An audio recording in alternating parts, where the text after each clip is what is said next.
setelah 4 kali peristiwa itu, karena itu eventnya selalu Natal.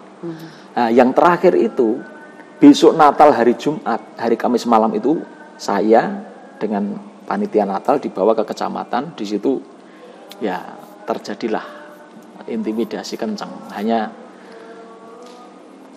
karena makin lama makin marah, kemudian mereka pukul-pukul meja, akhirnya kami menyerah. Oke, ya kami tidak melaksanakan Natal seperti yang kami rencanakan.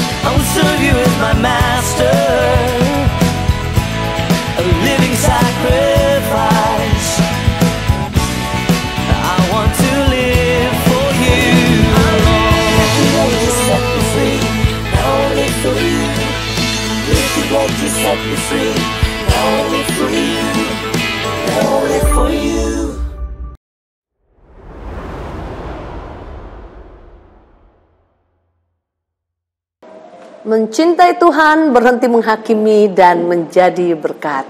Shalom saudaraku yang terkasih dalam Kristus Yesus. Bertemu lagi dengan saya Eri Aryani di program Living for Christ Indonesia. Pada kali ini Living for Christ Indonesia ada di kota Ungaran. Dan kita telah menghadirkan seorang hamba Tuhan yang luar biasa dipakai Tuhan. Beliau adalah Bapak Pendeta Barak Aulana dari gereja GPD Ungaran Timur. Puji nama Tuhan. Shalom Pak Barak. Shalom, apa kabar? puji Tuhan, baik.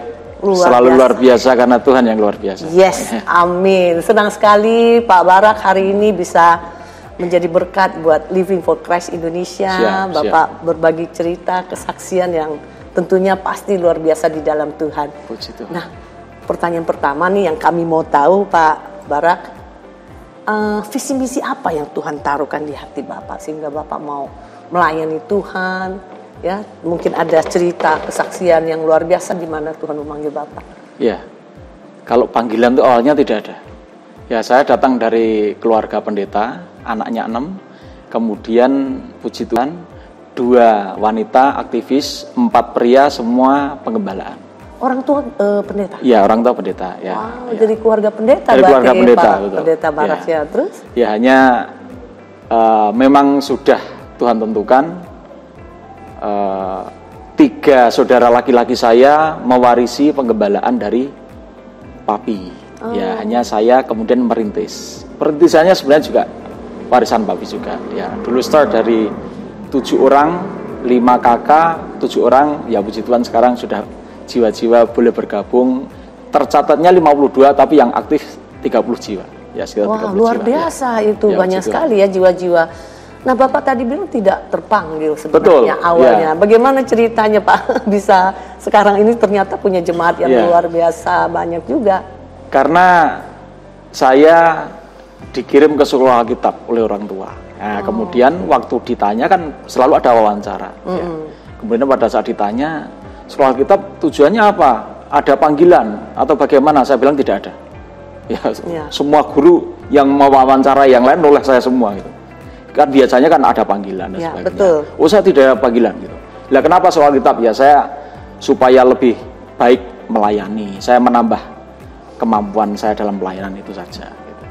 Hanya dalam masa pengenalan kampus sekolah Alkitab itu Tuhan membanting saya. Betul-betul membanting saya. Ya, karena pada saat ibadah pembukaan, waktu itu hamba Tuhannya seorang kulit hitam dari England, kemudian menyampaikan firman Tuhan. Saya waktu itu sudah 30 tahun lebih. Saya terlahir dari keluarga pendeta, tetapi saya belum dipenuhkan dengan Roh Kudus.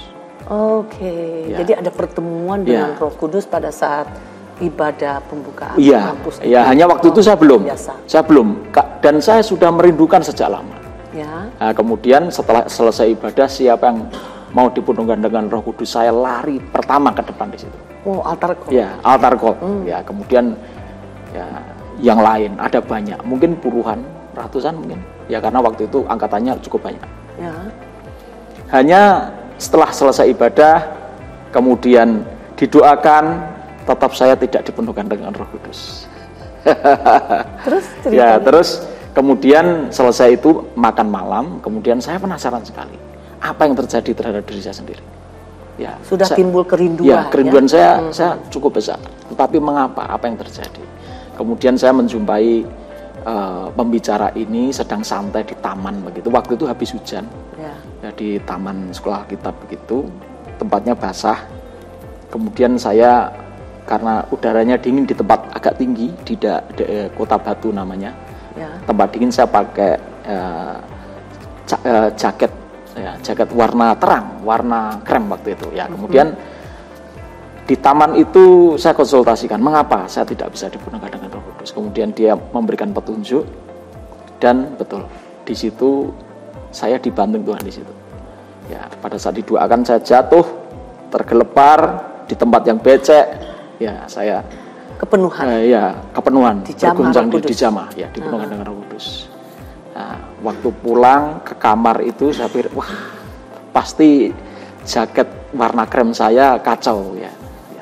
Tapi setelah sampai di kamar, langsung saya buka, saya lihat ternyata tidak ada kotoran sama sekali. Oh, bisa begitu padahal tadinya di tempat becek kan, tempat becek, udah habis hujan gitu ya. Habis, ada banyak lumut di situ. Ya. Udah manifestasi padahal. Disitulah pertama saya betul-betul dipenuhkan dengan Roh Kudus. Nah, kemudian saya punya pola pikir yang berbeda. Ya, jadi saya sudah oke.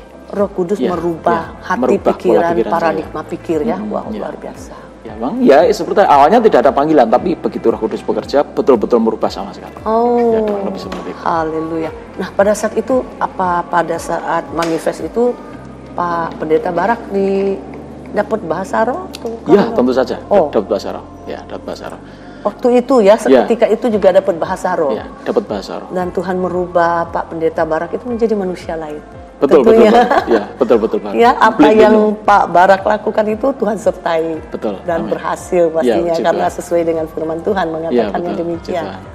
Oh, jadi memang ada pertemuan pribadi dengan Roh Kudus atas panggilan. Ya. Tadinya tidak ada panggilan, tapi kemudian Roh Kudus betul-betul membanting saya dan merubah pola pikir saya. Jadi Pak Barak ini pasti pelayanannya sampai hari ini adalah pelayanan Roh Kudus. Ya, puji Tuhan. Karena Bapak sudah mengalaminya dan mungkin itulah menjadi satu kesaksian hidup supaya bukan hanya Pak Pendeta yang mengalami, tapi semua jemaat Pak Pendeta Barak boleh mengalami apa yang pernah Bapak rasakan begitu. Betul, ya. Wah, luar biasa, ini kesaksian yang dahsyat. Banyak hamba Tuhan yang belum mengalami seperti Pak Barak ya, tidak semua. Ya, bisa gitu. Jadi seperti itu. Jadi wah, luar biasa ini kesaksian. Namun biasanya kalau orang yang pelayanan Roh Kudus pasti banyak kendala. Ya, banyak orang skeptis. Wah, ini apa ini begitu ya kan? Apalagi kita Pak Pendeta bersaksi tentang Roh Kudus, kan orang yang tidak mengalami pasti ada penolakan. Nah, bagaimana mengalami nggak Pak hal itu Pak? Ya, tentu saja mengalami. Sejak selesai Sekolah Alkitab tahun 2005 itu saya langsung menangani perintisan. Ya, dengan api yang masih besar, semangat yang besar sekali, dan sampai hari ini tempatnya masih sama juga. Ya, disitulah tempat perintisan itu terjadi banyak sekali permasalahan. Awalnya 2005 sampai 2013 kami terus dipersekusi oleh masyarakat sekitar, lingkungan sekitar. Ya. Kenapa Pak? Ada hal demikian? Kebetulan sudah ada pengalaman, ada seorang pendeta yang perintisan di perumahan itu, di tempat itu, gembalanya itu kacau begitu, kehidupannya kacau. Ya, terlibat penipuan atau bagaimana saya tidak paham.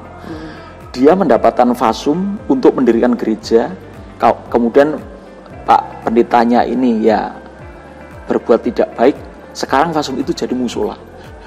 Sebenarnya itu sudah untuk gereja.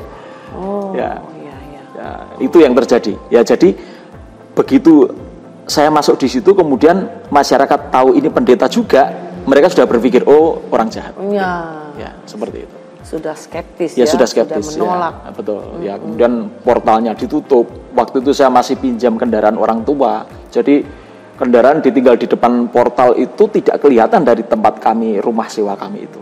Karena bentuknya L seperti ini dan itu cukup jauh, 100 meter lebih. Ya dan seperti itu, dan banyak sekali juga pinjam kunci juga tidak boleh. Banyak hal yang dikerjakan. Kemudian hanya hebatnya Tuhan pakai Bapak RT kami pada saat kami berkata, Pak, rumah ini saya gunakan untuk ibadah. Kemudian Bapak RT-nya berkata, saya tidak berkata mengizinkan dan saya tidak melarang begitu. Tetapi nanti kalau ada masalah dari masyarakat saya sampaikan ke Pak Barat. Pak RT-nya bilang begitu. Tetapi prakteknya ada sekian kali usaha penolakan warga dia tangani sendiri. Setelah masalah itu selesai baru saya tahu. Dan bukan dari Bapak RT ini. Itu pembelaan Tuhan. Pembelaan Tuhan ya. Nyata, ya. Ya, sampai akhirnya tahun 2013 itu ada event yang besar karena setiap tahun waktu kami tinggal di situ Natal kami open house. Ya, masak banyak begitu, kemudian mengundang seluruh warga RW. Ya, itu sempat berjalan 4 kali. Nah, rupanya ada warga yang geram. Sebenarnya tidak banyak, hanya 6 warga. Hanya 6 kakak lah, 6 kakak yang sangat menolak ya kehadiran pelayanan kekristenan. Ya, hanya kemudian mereka memprovokasi warga. Provokasinya ada 3 macam, ada yang diintimidasi. Ada yang memang pro mereka, ada yang ditipu. Ya, ini urusan desa, silakan tanda tangan itu. Mereka dapat 56 tanda tangan. Ya, kemudian itu dibawa ke Polsek, dibawa ke Polres, dibawa ke Inteldam. Ya, setelah 4 kali peristiwa itu, karena itu eventnya selalu Natal. Nah, yang terakhir itu besok Natal hari Jumat, hari Kamis malam itu saya dengan panitia Natal dibawa ke kecamatan. Di situ ya terjadilah intimidasi kencang. Hanya karena makin lama makin marah, kemudian mereka pukul-pukul meja, akhirnya kami menyerah. Ya, kami tidak melaksanakan Natal seperti yang kami rencanakan. Saya sebagai penanggung jawab, pendeta dan ketua panitia tanda tangan. Tetapi besok Natalnya yang kami tanda tangani, yang saya tanda tangani itu saya langgar sendiri. Tetap dilakukan. Betul. Dan itu terjadi 2 konsentrasi massa. Ada ratusan massa. Saya tidak tahu itu datang dari mana, tapi yang pasti sebagian itu orang-orang yang menentang kami. Ya, ada massa yang lain yang dari Muslim juga mendukung kami. Puji Tuhan. Ya, itu datang dari pekerjaan luar. Tuhan Ya. yang dahsyat ya. Sejak itu secara mental kami menang, bisa dikatakan secara mental. Meskipun sekarang mereka masih ya mengintai seperti itu, ya, tapi secara mental sudah tidak ada lagi persekusi. Ya, puji Tuhan. Ya, sekarang ya saya malah dilibatkan sebagai sekretaris RT, sekretaris RW, bendahara. Saya aktif ternyata di masyarakat. Memang kita perlu aktif juga betul, ya untuk betul, mengambil bagian daripada kayak pemerintahan walaupun dengan ya, kita menunjukkan yang pelayanan. kecil. Betul. Nah, itu kita memberikan buah ya, apalagi orang Kristen kan banyak orang yang salah paham. Betul, bahwa betul. kita itu memisahkan diri, akhirnya terjadilah satu kesenjangan. Betul. Ya. Ini Orang Kristen saya rasa orang yang paling banyak disalahpahami. Ya. Seperti Tuhan Yesus sangat banyak disalahpahami, kita Kristen, pengikut Kristus, ya kurang lebih sama. Jadi perlu ya Pak untuk turut mengambil bagian kayak di RT. Sangat perlu. Di situ justru kita menjadi kesaksian. Karena ada kesempatan untuk saya berbicara di situ. Ya, kemudian saya sampaikan misalnya contoh, ya. Karena biasa di masyarakat itu banyak terjadi keributan, ya. Kemudian iri hati RW yang dulu berkelompok dengan RW yang lama dan sebagainya. Mereka saling menjatuhkan. Iya. Ya, saya sampaikan sebenarnya perkataan Amsal, tapi kan mereka tidak tahu. Ya. Tetangga dekat itu lebih baik daripada saudara yang jauh. Ya. Itu kan perkataan Salomo. Tapi mereka tidak paham. Betul. Itu firman Tuhan. Tapi yang saya sampaikan itu firman Tuhan. Ya, saya berusaha mengkondisikan. Ya, dan sekarang jauh lebih baik. Iya. Ya, jauh lebih justru baik. Kita bisa bersaksi ya, menginjili secara tidak kelihatan gitu ya. Saya sampaikan firman Tuhan. Amin, Mbak Pendeta. Luar biasa Tuhan pakai Bapak. Ya, nah, di dalam pertemuan pribadi dengan Roh Kudus, tentunya mukjizat Tuhan pasti terjadi. Yang tidak pernah dilihat mata, tidak pernah didengar telinga, belum muncul dalam hati, itu pasti terjadi. Nah, itu mungkin ada yang bisa Pak Pendeta ceritakan. Sebenarnya saya ada triple 8, 8 tahun, 8 tahun, 8 tahun. Dan itu perkara saya sakit, dan itu disembuhkan semua. Wow, luar biasa. Saya sakit ambeien 8 tahun, sakit flu tulang 8 tahun, sakit MAG 8 tahun. Sembuh semua total. Sembuh, dan itu tanpa obat sama sekali. Dahsyat, tanpa Roh obat sama Kudus sekali. Tuhan Yesus Jadi penyembuh. MAH itu justru sembuhnya waktu saya puasa 3 hari 3 malam. Saya khusus untuk Tuhan, saya pengen MAH ini sembuh begitu.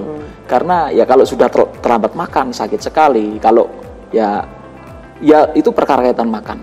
Polanya. Juga, sekarang sembuhnya saya tidak punya pola jam makan. Sudah saya bebas. Mau sarapan atau tidak sarapan, mau makan jam 1, jam 3, jam berapapun tidak masalah buat saya. Luar biasa. Ya, betul-betul saya sembuh dari MAH. Kemudian juga flu tulang. Ya, flu tulang. Ya, jadi kalau kedinginan pulang kuliah begitu kena hujan, saya tidak bisa, akan ambruk 2 hari, tidak bisa jalan. Ya. Jarak kamar saya dengan kamar kecil di belakang itu hanya 12 meter. Tapi itu saya tempuh 10 menit. Karena merambat pelan-pelan, sakit sekali. Keadaannya seperti itu. Dan itu 8 tahun juga. Dan sekarang sembuh total. Ya, tanpa obat juga. Wah, luar biasa ya. Ya, kalau yang satu saya ambien parah.